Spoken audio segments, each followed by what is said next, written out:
You couldn't control his mother, but it was a different matter with your son. That's certainly not the case. I've never had any influence over my son. He's always did what he wanted. But you made him do what you wanted. How many times would you say you hit your son? Roughly. I'm not making out I was some kind of angel. Did it make you feel powerful? Look, Aaron was a challenging kid. I was doing the best I could. But you weren't able to keep your temper in check. You took out your frustrations on him. I'm not the one with anger issues. Look, I love my son. There's something missing up here. What, so it didn't matter what happened to him? Is that what you're saying? That what you did, it was his fault? Don't twist my words. But soon enough, simple, physical punishment wasn't enough. You took it to the next level. No. He must have made you so angry. You wanted to teach him a lesson once and for all. You don't know what you're talking about. This is all lies. You climbed into your son's bed and you made sure he learnt his lesson by raping him. No, it didn't happen. Not once. Indeed. Not once, but 3 times. Look, I made mistakes, I admit it. What parent doesn't? But not that. Believe me, I had plenty of time to reflect on this when I was recovering from cancer. By which point you hadn't seen your son for how many years? 7? Exactly. I was using the time to rebuild some kind of relationship with him. If I knew this was going to happen. Were you so arrogant to think you'd got away with what you did? No, because none of it happened.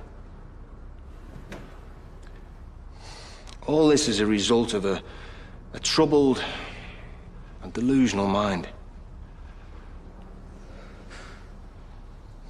I'm not denying I hit him.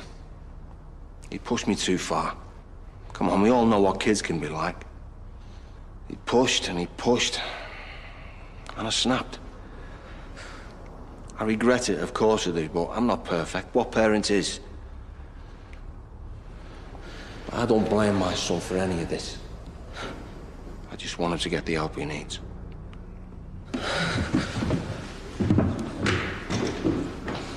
Moving on to your brother, Aaron. Half-brother. Quite. You recently stayed with him, is that correct? And in that time, did you witness any untoward behavior? Untoward? Like what? Bad behavior. Acts of aggression or perhaps lying.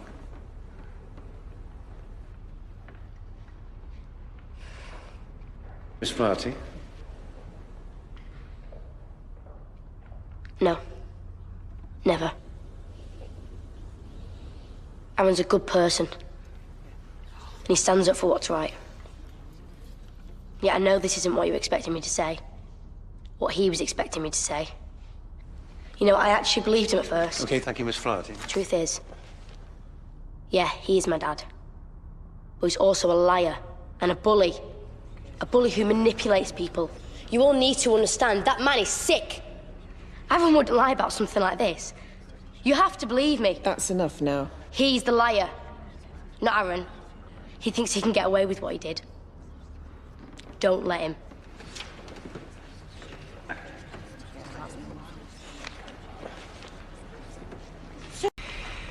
Given all that you've heard, I have no doubt, ladies and gentlemen of the jury, that you will make the right decision. But I ask you to keep one final thing at the front of your mind as you go away to deliberate. The truth is that Aaron Livesey is more than just a troubled young man. He's also a calculating, vindictive liar. He'd have to be, in order to level such horrendous allegations against his own father. How can he stand there saying this stuff? He's just doing his job. A father who has made mistakes, certainly, but also A father who did his best for his son when his mother abandoned them. The simple fact of the matter here is that other than the questionable word of a troubled young man with a history of violence, there is no substantive evidence that any of these events took place. Therefore, it stands to reason the defendant must be found not guilty.